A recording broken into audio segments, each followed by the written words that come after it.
पहिला प्रथम संभाजीनगर मध्ये आलो, मुद्दामून आलोय, जाणीवपूर्वक आलेलो आहे. कारण जे गद्दार इकडनं दुर्दैवाने जिंकलेत त्यांना सांगायला आलोय की तुम्ही काल जिंकलेला जरी असलात तरी मी संभाजीनगर जिंकल्याशिवाय हटणार नाही. संभाजीनगर मी जिंकणार म्हणजे जिंकणारच. पण आपण एक विचार केला पाहिजे की महाराष्ट्रामध्ये मोदी सरकारचं उधळलेलं खेचर 400 पार करणार होते, त्यानं 40 वरून 9 वरती आणलं आपण. पण या विजयामध्ये माझ्या हक्काचा संभाजीनगरचा खासदार नाही हे शल्य माझ्याप्रमाणे तुम्हालाही आणि आपल्याप्रमाणे शिवसेना प्रमुखांना सुद्धा झालं असणार. अरे हेच ते संभाजीनगर जिथे मराठवाड्याची राजधानी म्हणतो, या संभाजीनगरमध्ये हिंदुत्वाची भगव्याची बीज शिवसेना प्रमुखांनी रोवली आणि त्यांनी संपूर्ण महाराष्ट्र नव्हे मराठवाडा पादाक्रांत केला. मराठवाड्यातले इतर सगळे भगव्याचे पाईक असलेले खासदार निवडून आले, पण हक्काची संभाजीनगरची जागा ही गमवावी लागली. कारण मीमांसा काही असेल, पण हार ही झालेली आहे. आपण अति आत्मविश्वासाने लढलो का? असेल. कारण आपला उमेदवार चंद्रकांतजी खैरे अगदी कित्येक वर्ष तुमच्यासारखे हार हो पराभव हो जिंकलो तरी सुद्धा शिवसेना आहे की शिवसेना, भगवा आहे की भगवा, दुसरं कोणताही पक्ष त्यांनी अवलंबला नाही. लालूस आमिष त्यांनाही दाखवली गेली असतील, पण तरी सुद्धा निष्ठेने राहिले आणि त्या निष्ठेचा आदर मी त्यांना यावेळेला उमेदवारी देऊन केला होता. कारण निष्ठा शेवटी महत्वाची असते. हार जीत होत असते. निवडणुका येतात, निवडणुका जातात, पुन्हा निवडणुका येतात. निवडणुकामध्ये हारलो म्हणजे आयुष्य संपत नाही, पण लढण्याची जर का आपण हिंमत हारलो तर मात्र आयुष्य संपतं. मी लढणार आहे, मी हिंमत हारणार नाही, निवडणूक हारलो तरी पुन्हा जिंकेन या ईर्षेने मी आज संभाजीनगर मध्ये आलेलो आहे. आणि काय झालं, कसं झालं, जरूर याचा विचार केला गेलाच पाहिजे. कारण आता 3 महिन्यानंतर विधानसभेच्या निवडणुका येत आहेत. कालची जी लढाई होती ती आपल्या देशाची, संविधानाची आणि लोकशाहीची लढाई होती. आणि ही विधानसभेची निवडणूक येणार आहे ती महाराष्ट्राच्या अस्मितेच्या अस्तित्वाची लढाई आहे. या महाराष्ट्राची ओळख जगामध्ये काय म्हणून लिहिली जायला पाहिजे, इतिहासात काय म्हणून लिहिली जायला पाहिजे ते ठरवणारी ही निवडणूक आहे.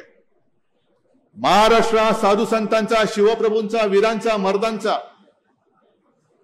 ही ओळख आपली अशीच ठेवणार की लाचार, गद्दार आणि हरामखोरांचा महाराष्ट्र अशी ओळख होऊ देणार हे आपण ठरवायचंय. आणि मी तर म्हणेन मी लाचारी, हरामखोरी आणि गद्दारीचा महाराष्ट्र होऊ देणार नाही, अजिबात होऊ देणार नाही. प्राणपणाने लढेन, पण माझ्या शिवरायाच्या भगव्याला कलंक लागू देणार नाही ही शपथ घेऊन मी मैदानात उतरलेलो आहे. ज्या वेळेला या विधिमंडळाच्या अधिवेशनाला सुरुवात झाली, पहिल्याच दिवशी मी म्हटलं होतं की हे गलती सरकार आहे आणि या गलती सरकारच्या निरोपाचं हे अधिवेशन आहे, हे शेवटचं अधिवेशन. याच्यानंतर निवडणुका आल्यानंतर हे आहे ते जुमलेबाज सरकार या गादीवरती पुन्हा दिसणार नाही ही शपथ आपण घेऊन या मैदानात उतरलं पाहिजे. आहे योजना खूप मांडल्या जात आहेत. खास करून आता माता भगिनींना आपल्याकडे कसं मतदानासाठी आकर्षित करून घेता येईल हा एक डाव टाकून ते मतदानाला आणि निवडणुकीला सामोरे जात आहेत. विनायक राऊत आता तुम्ही सांगत होता की आतापर्यंतच्या या सगळ्या योजना अंबादास तुम्ही सांगत होता, चंद्रकांतजी तुम्हाला माहिती आहे गेले 10 वर्ष मोदी सरकार तिकडे सत्तेमध्ये. मग साधा माझा तुम्हाला प्रश्न आहे की 10 वर्षामध्ये या सगळ्या योजना तुम्ही ज्या काही जाहीर केल्या होत्या त्यांनी त्यापैकी किती अंमलात आणल्या? आणि जेव्हा ही शेतकऱ्यांची वीज बिल माफीची घोषणा केली माझं आज सुद्धा जाहीर मागणं आहे की नुसतं वीज बिल माफ करू नका, शेतकऱ्यांची संपूर्ण थकबाकी आहे ती माफ करा आणि मग वीज बिल माफ करा. आणि नाही ते जाहीर करा की थकबाकी तुम्ही वसूल करणार आहात म्हणून. थकबाकीवरती बोला. जे शेतकरी ज्यांचे वीज कनेक्शन तुम्ही आजपर्यंत कापत होता, वीज बिल भरलं नाहीस, कनेक्शन कापलं जातं आणि वीज बिल भर मग तुला कनेक्शन देतो, आहेत ना असं. मग आता ती जी काही थकबाकी आहे ती सुद्धा याच अधिवेशनात अजून एक आठवडा आहे. जे सरकार म्हणून तिकडे बसलंय जुमलेबाज, त्यांनी जाहीर करावं की वीज बिल तर आम्ही माफ करतोच आहोत, पण थकबाकी सकट वीज बिल माफ करतोय. कारण हे काही काही अनुभव हे गेल्या काही वर्षात आपल्याला आलेले आहेत. हेच ते संभाजीनगर साधारणतः किती साल असेल कल्पना नाही, सुशील कुमार शिंदे मुख्यमंत्री होते आणि शिवसेना प्रमुखांनी जाहीर केलं होतं की आमचं सरकार आल्यानंतर आम्ही शेतकऱ्याचं वीज बिल माफ करू, ही घोषणा केली. संपूर्ण महाराष्ट्रामध्ये एक लाट उसळली. सुशील कुमार शिंदेनी काय केलं, ताबडतोब वीज बिल माफीचं धोरणच जाहीर केलं, निर्णय घेतला. ऐन निवडणुकीच्या काळात शेतकऱ्याला शून्य रकमेची बिलं गेली, निवडणुका झाल्या. जी मूळ कल्पना मांडली त्या शिवसेनेचा पराभव झाला. काँग्रेस राष्ट्रवादीचं सरकार पुन्हा सत्तेवर आलं. सुशील कुमारना पदावरनं पाय उतार व्हावं लागलं. विलासराव देशमुख मुख्यमंत्री झाले आणि विलासराव देशमुख मुख्यमंत्री झाल्यानंतर शून्य रकमेची वीज बिलं ही 1.5-2 महिन्यात निवडणुकीनंतर दाम दुपटीने यायला लागली. हे अनुभव तुमचा आहे की नाही हे मला तुम्ही सांगा. मग आता सुद्धा हेच चाललेलं आहे. जे मी नेहमी सांगतो की योजनांचा सुकाळ, योजनांचा अतिवृष्टी होते योजनांची, पण अंमलबजावणीचा दुष्काळ आहे. अनेक योजना या एवढ्यासाठी ते मांडतायत की यांचा पापाचा बुरखा जो तुम्ही जे आंबरस तुम्ही मांडलं ना, हाती घेऊ मशाल रे, पाप जाळू खुशाल रे. अहो किती पाप जाळणार तुम्ही. यांचा पापाचा घडा एवढा भरलाय की तो लपवण्यासाठी योजनांचं पांघरून त्याच्यावरती घालतात. हा माझा स्पष्ट आणि ठाम आरोप या सरकारवरती आहे. एवढी पाप तुम्ही करून ठेवलेत. शेतकऱ्यांच्या आत्महत्या होतातच आहेत. शेतकऱ्यांसाठी सुद्धा जी कर्जमुक्ती मी मुख्यमंत्री असताना केली होती आणि मी करून दाखवली होती, कोणी न मागता मी करून दाखवली होती. कदाचित तो राजकीय माझा मूर्खपणा असेल, कारण राजकारणामध्ये द्यायचं काहीच नसतं. नुसतं निवडणुका आल्यानंतर भुलवायचं असतं आणि निवडणुका झाल्या, आपलं इच्छित साध्य झालं की पुन्हा येरे माझ्या मागल्या. कोण तुम्ही, काय करणार तुम्ही, मोर्चे काढाल, बसलेत पोलीस तुमच्या डोक्यामध्ये लाठ्या हाणायला. तुम्ही आणखीन करणार काय, उपोषण करणार. अरे उपोषित तर तुम्ही आहातच. आंदोलनाची तुमच्या पर्वा करणारच नाहीत ते. पण निवडणुका आल्यानंतर आता सुद्धा ज्या काही योजना जाहीर करतायत, या योजना केवळ आणि केवळ या निवडणुकीमध्ये यांची पापं लपवून जिंकण्यासाठी करतायत. हे तुम्हाला जर कळलं नसेल तर मग मी म्हणेन तुमचं आमचं नाही तर महाराष्ट्राचं दुर्भाग्य आहे. गेल्या वेळेला एक मी समजू शकतो की मशालीचा प्रचार सुरू करायला आपला थोडा उशीर झाला, कारण मशाल ही निशाणी निवडणुकीच्या दुसऱ्या टप्प्यात आपल्याला मिळाली. कारण पहिल्या टप्प्यामध्ये आपला उमेदवार नव्हता. दुसऱ्या टप्प्यामध्ये जेव्हा यवतमाळचे आपले संजय देशमुख आणि बुलढाण्याचे नरेंद्र खेडकर यांना मशाल निशाणी मिळाली, त्याच्यानंतर आपण मशाल निशाणीचा प्रचार सुरू केला. आणि या गद्दारांनी काय केलं, म्हणजे मी सगळ्यांना सांगतो, जो खेळ, अरे तुम्हाला लाज वाटली पाहिजे. तुम्ही जे काही विजय मिळवला तो चोरून मिळवलेला विजय आहात. तुम्ही माझा पक्ष चोरून त्या नावावरती तुम्ही विजय मिळवलेला आहात. तुम्ही शिवसेना चोरलीत, तुम्ही आमचं धनुष्यबाण चोरलात. अरे माझ्या वडिलांचा फोटो, मी काढलेला फोटो लावून तुम्ही माझ्या वडिलांचा फोटो चोरून तुम्ही मत मागून विजयी झालेला आहात. अरे चोरट्यानो, भामट्यानो, तुमचा विजय हा खरा विजय नाहीये. आपल्या बाबतीत जो खेळ केला तोच त्यांनी राष्ट्रवादीच्या बाबतीत केला. पवार साहेबांचं सुद्धा राष्ट्रवादी पक्षात चोरून दुसऱ्याला दिला, चिन्ह पण त्यांना दिलं आणि परत पवार साहेबांचा फोटो ते वापरायला लागले. मग तुम्ही म्हणाल जसं पवार साहेबांनी कोर्टात जाऊन त्यांना बंदी केली तसं तुम्ही का नाही केलं, तुम्हाला कोणी अडवलं होतं. बरोबर आहे तुमचा प्रश्न, पण महत्वाचा फरक हा आहे की आपल्या शिवसेना प्रमुखांचं नाव, हिंदू हृदय सम्राटांचं नाव त्यांनी राष्ट्रपुरुषांच्या यादीत टाकले. आपल्याला काय वाटलं होती काय प्रेम आहे, मोदी बाबांचं प्रेम आलं म्हणून त्यांनी एका पुण्य पवित्र भावनेने शिवसेना प्रमुखांचं नाव यादीमध्ये टाकलं. नाही, तेव्हापासून यांची कपट कारस्थानं सुरू झाली होती. आणि राष्ट्रपुरुषाच्या यादीत नाव टाकल्यानंतर त्यांच्या फोटोचा वापर कोणी करू शकतं, जो मोदींनी स्वतः केला. पवार साहेब आज आहेत आणि पवार साहेब जिकडे उभे राहतील तो पक्ष, हे जनतेला कळतं. पण ग्रामीण भागात आणि शहरामध्ये सुद्धा हिंदू हृदय सम्राटांचा फोटो लावायचा, खाली धनुष्यबाण लावायचं आणि बाळासाहेबांचं धनुष्यबाण म्हणून मतं मागून तुम्ही लोकांना फसवून निवडून आलेला आहात. मग मला अभिमान आहे. मी बाळासाहेबांचे संस्कार घेऊन, तुम्ही चोरलेलं धनुष्यबाण घेऊन सुद्धा मी मशाल घेऊन तुमच्या समोर जे काही लढाई आहे ती लढून दाखवलेली आहे आणि जिंकून दाखवलेली आहे. आता आपल्याला कोणी थांबवू शकत नाही.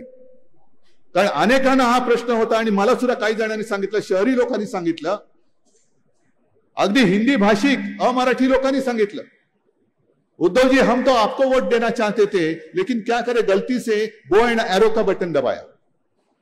मग त्यांना कळलं रे बो एंड एरो आता यांचं नाही, आता यांची मशाल आहे. आता हा संभ्रम दूर झालेला आहे. आता मशाल आणि मशाल घेऊन गावागावात जा आणि जिथे जिथे यांचे पाप असेल, जिथे जिथे यांचा अन्याय असेल, तो अशी मत जागृती तुम्ही करा की त्या मतांच्या माध्यमातून हे सरकार आणि यांची पाप ही खुशाल जाळून टाका. तुम्ही निवडणुकीत यांची पाप जाळून टाका. पण हा संभाजीनगर हा जिल्हा आहे. आता सुद्धा इकडे काही गुंठेवारीचे प्रश्न घेऊन बोर्ड घेऊन लोक उभी आहेत. पण मी मुख्यमंत्री असताना शहरातला गुंठेवारीचा प्रश्न सोडवला होता की नव्हता हे सांगा. समांतर जलवाहिनीचा प्रश्न सोडवला होता की नव्हता. रस्त्याची कामं केली होती की नव्हती. उद्यानं सुद्धा आपण करत होतो की नव्हतो. मग ही सगळी कामं करून सुद्धा काय आपण कुठे कमी पडलो, हा माझा प्रश्न जसा तुम्हाला आहे तसा तुम्ही जनतेला विचारा. जा घराघरात जा. जे तुम्ही आता आम्हाला सांगत होता आपल्याकडे बीएलए पाहिजे, बीएलओ पाहिजे, मला पहिला गटप्रमुख पाहिजे, जो मतदार यादीला एक कोणतरी जबाबदार माणूस आहे आणि त्याला माहिती आहे की ही सगळी वस्ती ही माझ्या संपर्कात आहे. मी त्याला सांगतो घराघरात जा आणि हात जोडून विचारो, दादा, ताई, माई, मावशी, आमचं काय चुकलं सांगा, काय आमचा पराभव झाला, असं कोणतं पाप आमच्याकडनं घडलं. अगदी जे एक शिवसेना प्रमुखांनी वचन दिलं होतं औरंगाबादचं छत्रपती संभाजीनगर करणं, हे मी माझ्या मुख्यमंत्री काळामध्ये मी केलेलं आहे. आणि अजूनही 2 वर्ष होत आली, या सरकारला 2 वर्ष झाली. विमानतळावरती उतरल्यानंतर सुद्धा त्या विमानतळाचं नाव औरंगाबाद विमानतळ आहे. तो ठराव आम्ही कधीच मंजूर केला होता, छत्रपती संभाजी महाराज विमानतळ. का बदललं नाही तुम्ही? आम्ही केलेल्या कामाची श्रेय तुम्हाला घेताना लाज वाटत नाही? मी या शहराचं आणि या जिल्ह्याचं नामकरण केलेलं आहे. जिल्ह्याचं नामकरण अजून झालेलं नाही. अजूनही लोकसभा मतदारसंघाचं नामांतर झालेलं नाही. अजूनही त्या यादीत या मतदारसंघाचं नाव मला वाटतं औरंगाबाद असंच ठेवलेलं आहे. मग केलं काय तुम्ही 2 वर्ष? संपूर्णपणे थापा मारायच्या आणि पुढे जायचं. आता सुद्धा ही सगळी पापं मी बोललो ना तुम्हाला. योजना एवढ्या टाकायच्या. ठीक आहे ना, महिलांसाठी योजना आणल्या, मी त्याचं स्वागत करतो. जरूर महिलांसाठी तुम्ही योजना आणा, पण माझ्या युवकांसाठी योजना काय आहेत? आज सुद्धा जे शेतकरी आत्महत्या करतायत, करावी लागते, त्या घरातला वंशाचा दिवा विजल्यानंतर तुमची जी काही योजना आहे ती योजना, त्याच्यामध्ये तो गेलेला दिवा, विजलेला दिवा पुन्हा पेटू शकणार आहे? बेकारांचे तांडेच्या तांडे रस्त्याने फिरतायत, रोजीरोटीचा पत्ता नाही. महाराष्ट्रातले उद्योग तुम्ही गुजरातला घेऊन जाताय. गुजरातला घेऊन गेले तरी देखील आमच्या डोळ्यात देखत माझ्या महाराष्ट्राचं असं सगळी वाताहत होत असताना आम्ही मोदी गॅरंटी सुद्धा आम्ही धुडकावून लावली. यांच्या गद्दारांच्या गॅरंटीला आपण बळी पडणार आहोत. मोदी गॅरंटी कसली गॅरंटी? पाप, आपण म्हणतो ना पाप जाळं खुशाल रे. मोदी म्हणतात पाप करा खुशाल रे आणि हातीमध्ये भाजपा रे. पाप करा आणि भाजपात या. कालच एका आपल्या गद्दाराला क्लीन चिट देऊन टाकलेली आहे. पाप करा, पण तुम्ही तिकडे राहिलात तर तुम्ही पापी आहात. आमच्या गटारगंगेत जर का डुबकी मारली तर तुम्ही पुण्यवान आहात. हे तुम्हाला मान्य, हे तुम्हाला पटते आणि ही महाराष्ट्राची ओळख आपण करून द्यायची. जी तुम्ही योजना आणलेत सगळीकडे, मला माहिती मिळते महिलांची गर्दी उसळले, चांगली गोष्ट आहे. पण त्याच घरामध्ये तुम्ही बहीण भावामध्ये जे वितुष्ट आणताय, भाऊ बेकार फिरतोय, मुलगा बेकार फिरतोय, शिकलाय, मुलींना शिक्षणाची सोय केली मोफत, मुलांना सुद्धा करा. दोघांनी आता भेदभाव करू नका. अरे तुम्ही राजकारणामध्ये घर फोडणारी माणसात आमचं घर फोडलं, आमचं कुटुंब फोडायचा प्रयत्न करताय, पक्ष फोडलात, पवारांचं कुटुंब फोडलात, आता जनतेची कुटुंब फोडताय तुम्ही. घराघरामध्ये तुम्ही असं वितुष्ट आणताय. का करायचं तर सगळ्यांसाठी करा. आता तुमचं डबल इंजिन सरकार तिकडे बसलेत, मोदीजी बसलेत तिकडे. अरे तुमच्या केंद्राचा आधार नसताना माझ्या शेतकऱ्यांना मी कर्जमुक्त केलं होतं. आता तुमचं केंद्रात तुमचं सरकार आहे, करा माझ्या शेतकऱ्याला कर्जमुक्त करा. एक तर शेतकऱ्याला हमी भाव मिळत नाही, त्याच्या सगळ्या शेती अवजारांवरती बी बियाणं खता सकट जीएसटी लावला जातोय. पिळून काढायचं, हक्काचं द्यायचं नाही आणि उपकार केल्यासारखं काहीतरी तुमच्या तोंडावरती फेकायचं. हा भीक मागण्याचा प्रकार यापूर्वी महाराष्ट्रामध्ये कधी झाला नव्हता आणि यापुढे सुद्धा आम्ही होऊ देणार नाही.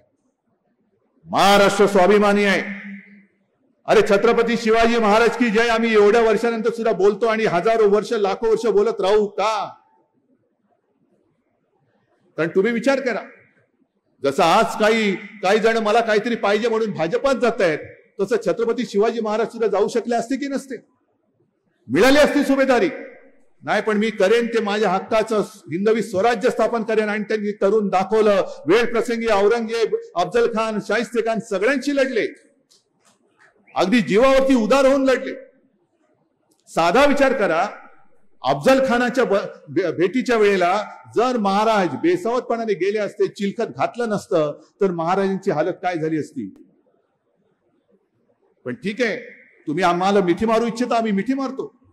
पण विश्वासघाताने पाठीत वार कराल तर मग मात्र आम्ही वाघ नख काढून तुमचा कोथळा बाहेर काढतो आणि तो काढावा लागेल. हे शिवाजी महाराजांनी शिकवलं.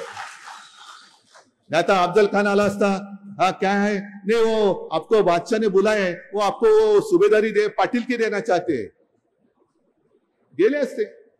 आपलं काय झालं असतं, महाराष्ट्राचं काय झालं असतं? आणि म्हणून छत्रपती शिवाजी महाराज जे लढले ते स्वतःसाठी नाही लढले.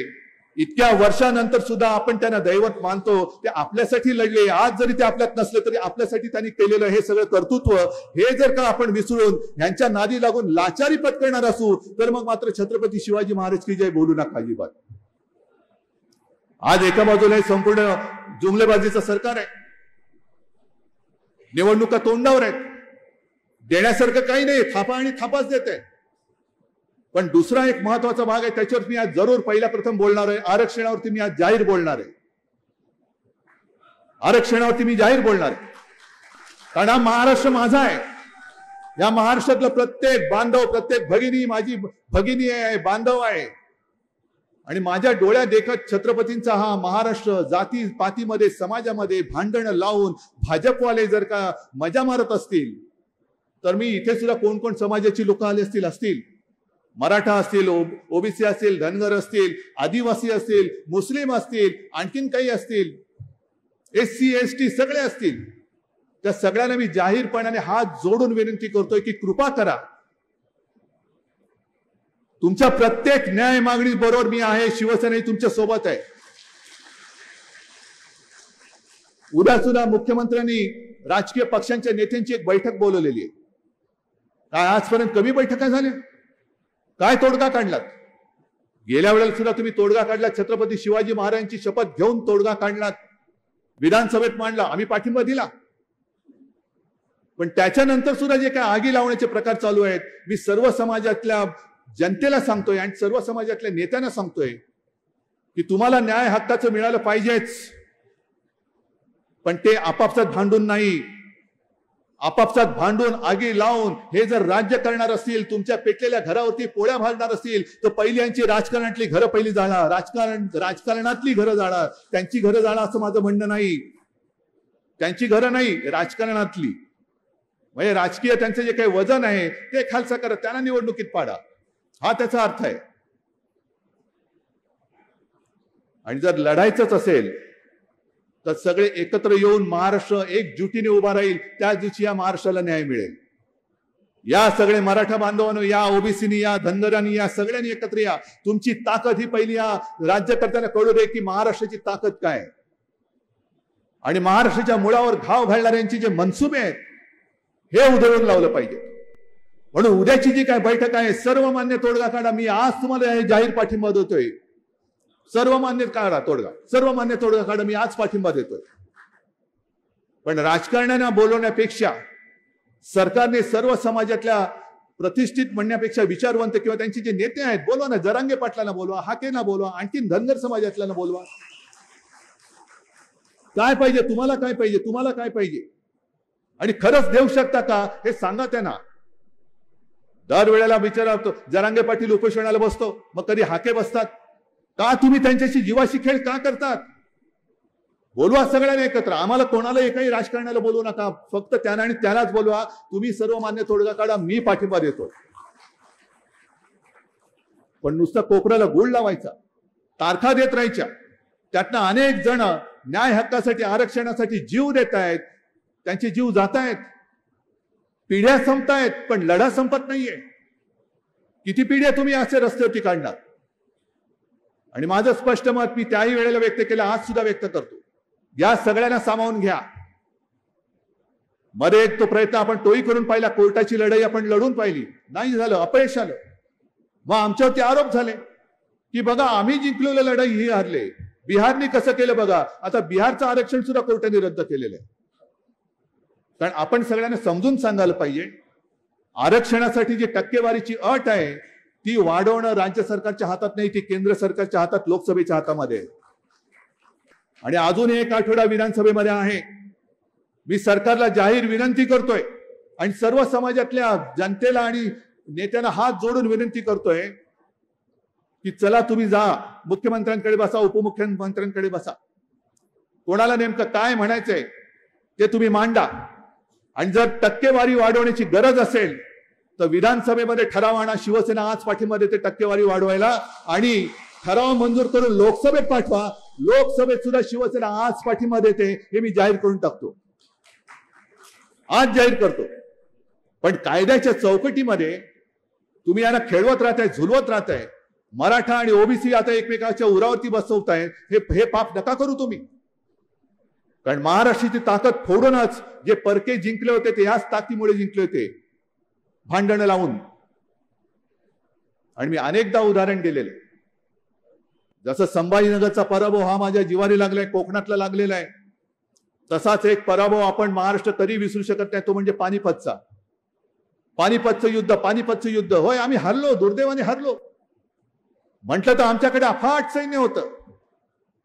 आणि जे काही माझ्या वाचनात आलंय त्या वाचनामध्ये स्पष्ट लिहिलेलं आहे की युद्धाला सुरुवात होण्यापूर्वी अशाच एका संध्याकाळी अहमद शाह, त्याचं पण अहमद शाह होतं, मी ठेवलेलं नव्हतं, हा केवळ योगायोग समजावा.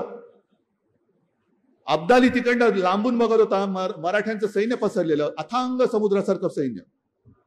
आणि संध्याकाळची वेळ होती, दिवे लागण्याची वेळ होती. अब्दालीचे खबरे येऊन अब्दालीला सांगत होते की शहनशहाजी काय त्याला म्हणत असतील ते असतील, उद्याचं युद्ध आपल्याला अवघड आहे. हे म्हणे मराठे संख्येने आपल्यापेक्षा भारी आहेत. नुसते भारी नाही तर हे पराक्रमी आहेत, हे जिद्दी आहेत. यांचं घोडदळ एवढं आहे, यांच्याकडे तलवार बहादर एवढे आहेत, यांचा तोफखाना एवढा आहे. आणि सगळ्यात महत्वाचं म्हणजे हे इथले स्थानिक आहेत, आपण बाहेर न आलोय, आपल्याला माहित नाही दर्याखोऱ्यामध्ये लढायचं कसं, आपल्याला माहित नाही, उद्याचं युद्ध आपण हरणार. आणि अब्दाली शांत बसता, अब्दाली फक्त बघत होता आणि शांतपणाने त्यांनी विचारलं की या समोर ज्या धुराच्या रेषा दिसतात त्या काय आहेत, या कसल्या रेषा आहेत?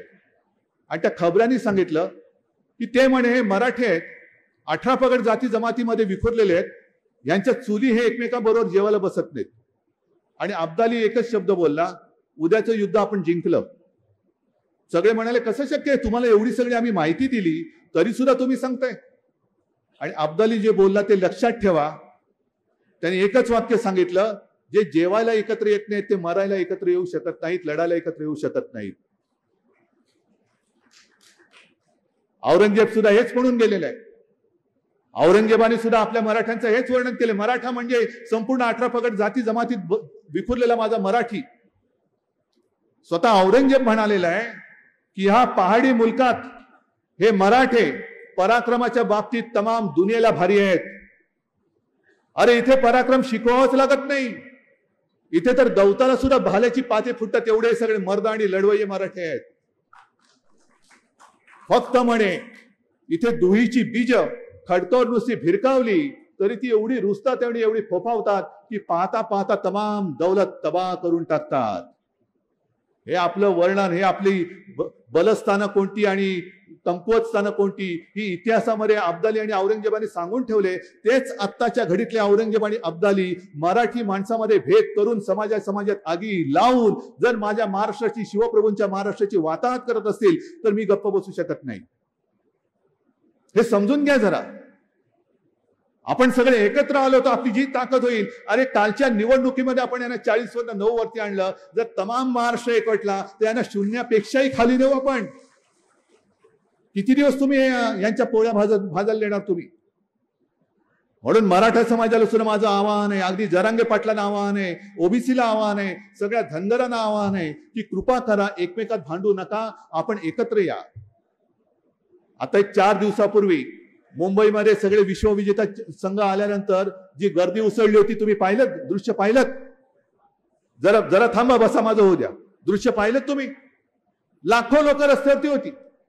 लाखो लोक विजय उत्सव साजरा करायला एकत्र येऊ शकतात, तर आपण आपल्या न्याय हक्कासाठी सगळे लाखोपेक्षा करोडो लोक रस्त्यावरती येऊन यांना खाली गुडघ्यावरती आणू शकतो की नाही?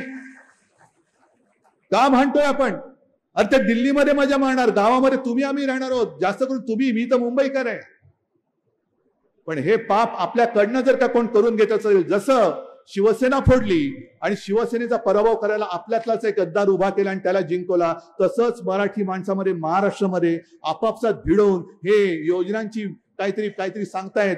अरे योजना द्या तुम्ही, पण मग आरक्षण कधी देणार? न्याय हक्क कधी देणार? महाराष्ट्राला न्याय पाहिजे, उपकार नकोय, भीक नकोय. महाराष्ट्र हक्काचं मागतोय. न्याय हक्काचं आम्हाला द्या, आमच्या हक्काचं आहे. शिक्षण पाहिजे, जरूर पाहिजे. शिकल्यानंतर नोकऱ्या पाहिजेत. नोकऱ्या कुठेच सांगा आम्हाला. नुसतं घरोघरी जसं निवडणुकीच्या काळामध्ये आता कोणतरी बोललं ना, घराघरामध्ये पैसे वाटले गेले, तसं निवडणुकीच्या आधी तुम्ही फक्त पैसे वाटण्यासाठी या योजना काढणार असाल तर त्या योजनाचा स्वीकार तुम्ही करायचा की नाही हे तुम्ही ठरवायचंय. आज महाराष्ट्र पूर्णपणे फिकेला लावून मोदींच्या दारात उभा करण्याचं पाप हे गद्दार करतायत, हे लाचार करतायत. का? मी गद्दार झालो तरी चालेल, पण माझी खुर्ची जाता कामा नये. मी म्हणतो खुर्ची गेली तरी चालेल, पण मी गद्दारी करणार नाही. काढा खुर्ची, पण माझी खुर्ची गेल्यानंतर सुद्धा मी माझ्या या समाजामध्ये आणि जनतेमध्ये बेलाशक कधी फिरू शकतो. मला सगळे हसून माझं स्वागत करता. ही माझ्या आयुष्याची कमाई माझ्या आई वडिलांच्या आशीर्वादामुळे मिळालेली. आज शेतकऱ्याला आधार देण्यासाठी आता सुद्धा जाताना एका शेताच्या बांधावर मी जाणार आहे. हे सगळं नुसतं निवडणूक मला जिंकायचे, का जिंकायचे निवडणूक हा प्रश्न विचारला पाहिजे. आणि निवडणूक जिंकल्यानंतर हे तुम्हाला मी सांगतो, ही निवडणूक ह्यांना जिंकू द्यायची नाही, जिंकू शकत नाहीच. पण आजपर्यंतचा जो आढावा जर का आपण घेतला तर कित्येक योजना नुसत्या जाहीर झाल्या पण अंमलबजावणी झालेली नाही.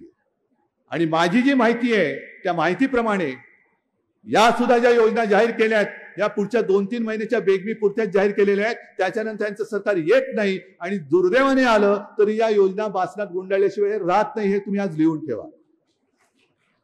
आणि एका तर गद्दाराचा व्हिडिओ याच इथल्या जालनाचा मला वाटतं सगळीकडे फिरतो ना, सगळ्यांना सांगतोय तुम्ही सगळ्या रजिस्ट्रेशनचं नाटक करा. नाटक आलाय, पाहिला व्हिडिओ? बघा, नाही तर तो व्हिडिओची लिंक द्या, सगळ्यांना दाखवा. तुम्ही नुसतं फक्त तुम्ही महिलांकडे जा आणि नोंदणीचं नाटक करा. म्हणजे महिला काय खुश होतात, माझे नोंदणी झाले, उद्या मला मिळणार आहेत पैसे. उद्याचा उद्या उजाडणार कधी? ही सगळी नोंदणी चाललेली आहे, ही सगळा थापेबाजीचा कारभार आहे. आणि म्हणून मी आज संभाजीनगर मध्ये हक्काने आलेलो आहे. पराभव जिवारी लागला तरी सुद्धा आलेलो आहे. मी संभाजीनगर सोडणार नाही. तुम्ही सोडणार आहात काय? मला इथल्या सगळ्याच्या सगळ्या विधानसभा आपल्या भगव्याच्या झाल्या पाहिजेत. आज सुद्धा सगळे जे आपल्या शिवसेनेत आले, भाजपातनं आले, बसपातनं आले, रिपाईतून आले, का आले? भाजपामध्ये चांगले होते ना, भाजपामध्ये होते, पण भाजपाच्या कट्टर कार्यकर्त्यांना सुद्धा कळलेलं आहे की आपला तो भाजप होता, तो भाजप आता शिल्लक राहिलेला नाही. जो अटलजी आणि आडवाणींचा भाजप होता तो शिल्लक राहिलेला नाही. हा भाजप फक्त आणि फक्त व्यापारी वृत्तीच्या लोकांचा झालेला आहे. फक्त आणि फक्त यांना व्यापार दिसतो. माणसं मेले तरी चालतील पण मतं मला मिळाली पाहिजेत. आणि म्हणून आणि म्हणूनच मी जे काय बोललो ते तळमळीने बोलतो, तळमळून बोलतो. अगदी करोना काळामध्ये सुद्धा मी अनेकदा सांगितलेले, करोना काळामध्ये सुद्धा तळमळीने बोलत होतो. त्याच तळमळीने मी या सर्व समाजातल्या जनतेला आवाहन करतोय, विनंती करतोय, कृपा करून एकमेकात भांडण्यात शक्तिपात करू नका. एकत्र होऊन एकजुटीने एकत्र व्हा आणि मग दिल्लीकरांना वाकून आपलं म्हणणं पदरात पाडून घ्या. तर आणि तरच शिवरायाला सुद्धा अभिमान वाटेल, अरे काय माझे मराठी आज सुद्धा दिल्लीला नमवतात, दिल्लीला नमवतात. आणि मला वाटतं बाकी जास्त मोठं प्रवचन देण्यापेक्षा आज मुद्दामून मी आलो ते हे आवाहन करण्यासाठीच आलो होतो. आणि मला वाटतं तुम्हाला पटलं असेल. पटले की नाही पटले? आपापसात भांडणार की जो आपल्याला आपल्यात भांडण लावतोय त्याला गाडणार? मग सांगा, आपल्या गावागावात जाऊन सांगा. थांबा, तुम्ही तिकडे येऊन बोला. एक मिनिटावर तुम्हाला तिकडे येऊन बोला. तुम्ही गावागावात जा. एक तर यांच्या बोगस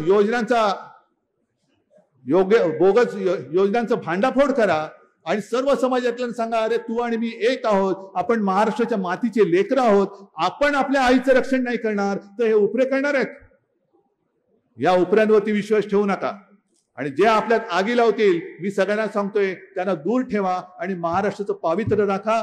सगळ्यांना धन्यवाद देतो, शुभेच्छा देतो. जय हिंद, जय Maharashtra. Come on guys, hurry up. अरे सुन ना, एक ब्रेक ले लेते हैं. Guys I am telling you, तुम लोगों को सही से ट्रैकिंग नहीं आता. But that's okay, you can learn. रोज का ढक्कन देना. ये रेड वाला है, सही वाला देना. अबे ढक्कन, पहले तो सही पानी पीना.